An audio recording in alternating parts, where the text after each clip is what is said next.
These are the top 5 greatest cars of all time that have come out of Maranello.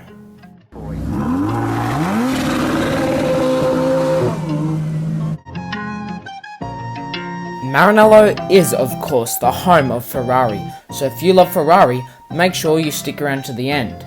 Coming in at number 5, the legendary Ferrari Testarossa. Production years lasted from 1984 to 1991.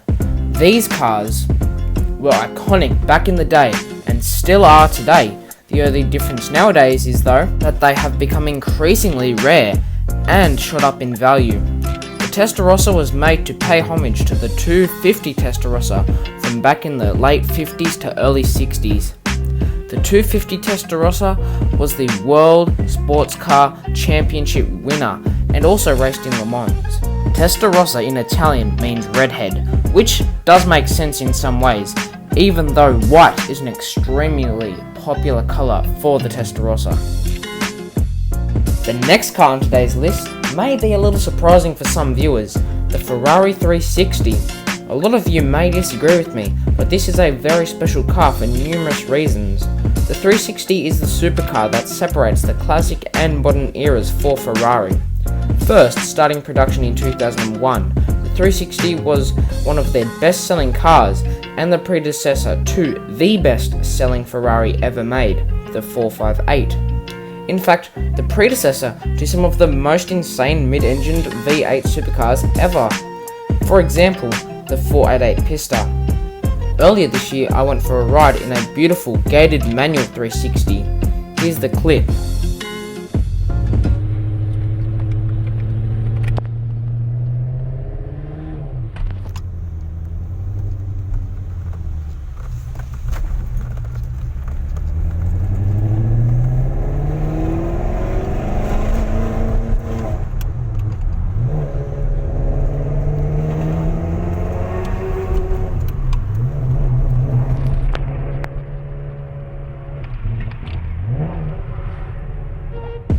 Number 3, the iconic Ferrari F40. This car doesn't need much explaining because anyone with the slightest knowledge on Ferrari's history will know that the Ferrari F40 is special.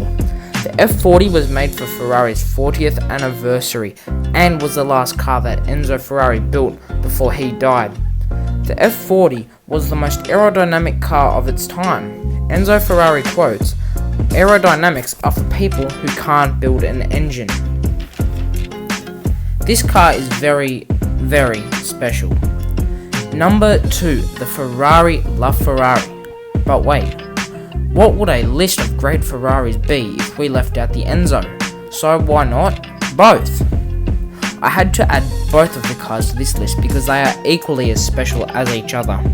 The Enzo came out in 2002 to compete with the Maserati MC12, and the LaFerrari came out in 2014 to compete with the 918 and the P1. And in my opinion, they both came out on top. Both being hypercars, they showed that no matter what other car companies come out with, Ferrari will always be the best. And number 1, possibly the most important and special Ferrari ever made, the Ferrari 125S. This was the first Ferrari ever made, the first V12 Ferrari ever made. This was the car that first wore the Ferrari shield. This was the car that made Ferrari what it is today. Not much more needs to be said. This car was the beginning of what we know today as the best car company in the world. So that's all for today, guys. I hope you enjoyed. If you did, remember to like, subscribe, and stay tuned for next video, which is going to be awesome.